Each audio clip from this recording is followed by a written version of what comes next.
Hi folks, John Biggie Jr. from Biggie's Quality Meats. In our next 4 segments we're going to talk about the top 4 steaks as it's known in the meat industry.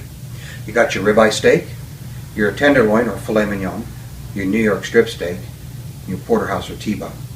Now I'd like to add one more in there, is your top sirloin steak. You'll see that a lot in restaurants. It's the lower end on the price scale, but it's still a great steak. But getting back to the top 4, I'd like to stress the point of marbleization.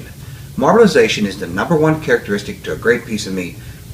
You'll see that in these ribeye steaks, which, for what reason, ribeye steaks seem to have the most marbleization throughout the beef in the top 4 steaks. Got your beef tenderloin, not quite as marbled, as you can see.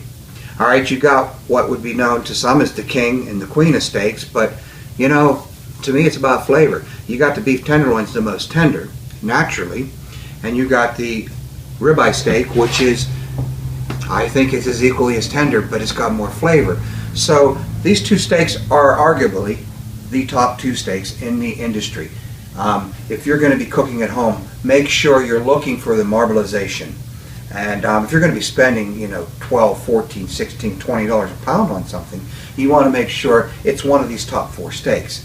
Now we're going to move ahead to the New York strip steak and the T-bone and porterhouse. They are great steaks, not quite as heavily as marbled as the ribeye steak, but still you can see there's marbleization in them. Great steaks. Now the porterhouse or T-bone is the best of both worlds. You got your New York strip piece right here, and you got your filet mignon right here.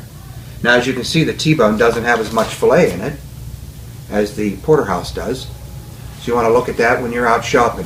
If you don't mind not having as much, the T-bone's the perfect route to take.